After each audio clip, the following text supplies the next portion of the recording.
Red Sun is an alternate universe where Superman, instead of landing in Smallville, actually lands in Soviet Russia.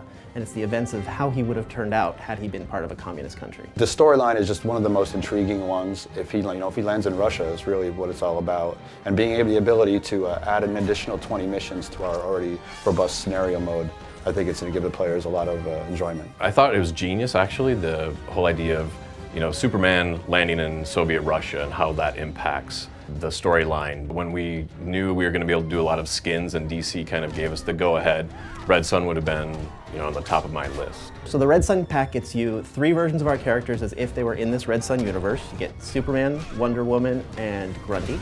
It also includes 20 Star Lab missions, which are these stories that take place throughout the Red Sun comic book arc. The Star Lab missions are pretty much the natural evolution of how we've done our challenge missions in the previous games. What we're doing this time around is focusing a lot more on unique individual missions where they're a lot more elaborate. So you get to do a variety of different things, whether it's play something like a 2D side-scroller for a mission or break into a building for a mission. It's just gameplay mechanics that you don't traditionally see as just fighting back and forth.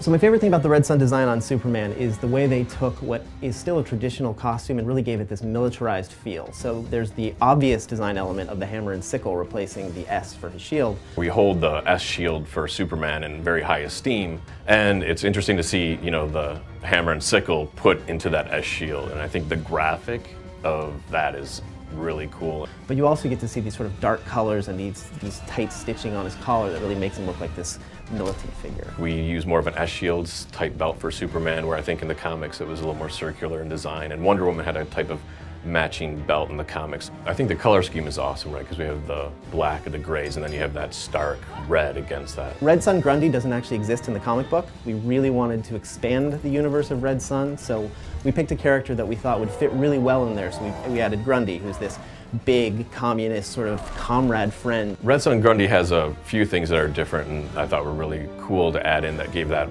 kind of Soviet flavor. And it's the fur hat that we all think of. He has lots of little medals on that you might not see in gameplay. Also, in his back, he has the sickle reminiscent of the hammer and sickle, and those are one of the weapons that he has. He really fits in well with the universe, but it gives fans a chance to see something completely new that they didn't see in the comic book. Everyone around here sort of knows that Superman is my favorite character, so even though it deeply pains me to see that hammer and sickle on his chest, he's my favorite because he'll give me a chance to really beat the crap out of this Soviet Superman.